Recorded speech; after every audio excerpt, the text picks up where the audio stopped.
क्या आप भी अधिकतर जीन्स पहनना पसंद करते हैं? लेकिन क्या आप जानते हैं जीन्स का आविष्कार कैसे हुआ था? जीन्स के इस छोटे से पॉकेट से आप जरूर वाकिफ होंगे, लेकिन क्या आप इसके पीछे का राज जानते हैं? आइए पहले जानते हैं जीन्स का आविष्कार क्यों हुआ था। आपको ये बात जानकर हैरानी होगी कि जीन्स असल में मजदूरों के लिए बनाई गई थी। जीन्स का फैशन कभी आउट ऑफ स्टॉक नहीं हुआ और ना शायद कभी होगा, क्योंकि इसे किसी भी कपड़े के साथ मैच करके पहना जा सकता है। अब वह चाहे टी शर्ट हो या कुर्ता या फिर शर्ट, किसी के साथ भी अच्छा मैच हो जाता है। यही वजह रही है कि ये लोगों के बीच इतने बड़े स्तर पर पहना जाता है।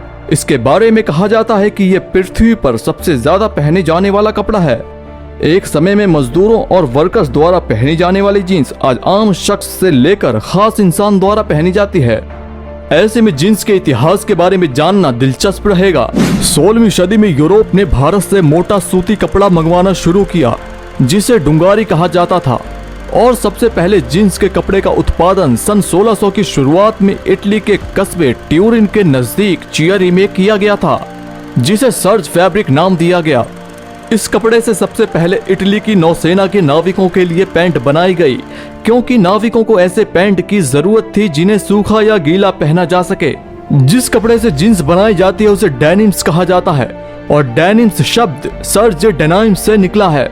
आगे हम आपको बताएंगे कि सर्ज डेनिम्स से इसका नाम डेनिम्स कैसे पड़ा। सर्ज डेनिम्स यह एक फैब्रिक का नाम है। इस फैब्रिक की उत्पत्ति फ्रांस के निम्स के शहर में हुई थी। 18वीं शताब्दी में इटली के जेनोआ में बनाए जाने वाले फैब्रिक की तरह ही फ्रांस के निम्स के वर्कर्स ने भी बनाने की कोशिश की।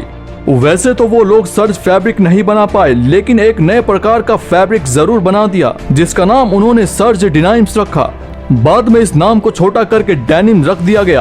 तो इस तरह हुआ डेनिम फैब्रिक का आविष्कार। आइए चलते हैं डेनिम फैब्रिक से जीन्स के सफर की ओर। जैकब डेविस और लेवी स्ट्रॉस ने मिलकर जीन्स का आविष्कार किया। 1853 में लेवी स्ट्रॉस ने अपनी कंपनी खोली, जिसका नाम उन्होंने लेवी स्ट्रॉस एंड को रखा। लेवी स्ट्रॉस एक जर्मन अमेरिकी व्यापारी थे। 1853 में ही अपने व्यापार को बढ़ाने के लिए वो सैन फ्रांसिस्को चले आए। यहाँ उन्होंने डेनिम फैब्रिक के साथ साथ कॉटन कपड़ा बेचना शुरू किया। लेवी स्ट्रॉस के एक दोस्त थे जैकब डेविस, जो कि टेलर थे। वो हॉर्स ब्लैंकेट्स, टेंट्स, कंबले और बाकी सामानों के कवर्स बनाया करते थे। जैकब लेवी स्ट्रॉस की दुकान से कपड़ा खरीद कर सिला करते थे, और ये दोनों अच्छे दोस्त भी थे। जैकब की दुकान पर एक दिन एक लेडी आई, जिसको अपने हस्बैंड के लिए पैंट सिलवानी थी। उसने जैकब से कहा, मुझे एक ऐसी पैंट चाहिए जो कंफर्टेबल और मजबूत हो और जल्दी फटे ना। उसकी डिमांड पर जैकब ने लेवी की दुकान से लिए डेनिम फैब्रिक से एक पैंट सिली, जो कि काफी मजबूत थी। जैकब ने एक अच्छी चीज ये की कि जहां से पैंट अक्सर फटा करती हैं, जैसे कि पॉकेट, वहां पर कॉपर रिवेट्स का इस्तेमाल करके पैंट को और मजबूत कर दिया। तो ऐसे हुआ डेनिम फैब्रिक से डेनिम जीन्स का आविष्कार। लेवी स्ट्रॉस जीन्स पर अपना नाम छापकर बेचा करते थे।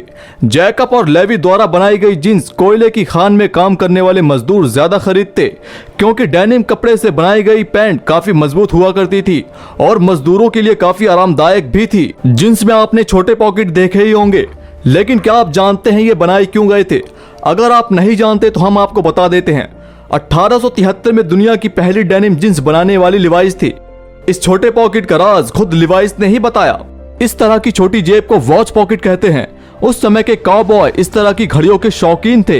वो अक्सर काम पर चैन वाली घड़ियों को लेकर जाया करते थे। लिवाइस कंपनी ने अपने एक ब्लॉग में बताया कि खास उन काउबॉय की घड़ियों को जगह देने और सुरक्षा प्रदान करने के लिए यह छोटी जेब बनाई गई। 1873 में जैकब डेविस और लेवी स्ट्रॉस ने मिलकर जीन्स के आविष्कार का पेटेंट करवाया, जहां से ब्लू जीन्स की खोज हुई। 1886 में कंपनी ने 2 घोड़ों वाला ट्रेडमार्क निकाला, जो जीन्स की मजबूती को दर्शाता है। आपके मन में शायद ख्याल आए कि जीन्स फैशन में कैसे आई। दरअसल 1950 में जेम्स डीन ने एक हॉलीवुड फिल्म बनाई, जिसमें उन्होंने पहली बार जीन्स को बतौर फैशन इस्तेमाल किया। इस फिल्म को देखने के बाद अमेरिका के टीनएजर्स और यूथ में जीन्स का ट्रेंड पॉपुलर हो गया। इसकी लोकप्रियता को कम करने के लिए अमेरिका में थिएटर्स और स्कूल में जीन्स पहनकर जाने पर बैन लगा दिया। फिर भी जीन्स का फैशन यूथ के सिर पर ऐसा चढ़ा कि फिर उतरा ही नहीं।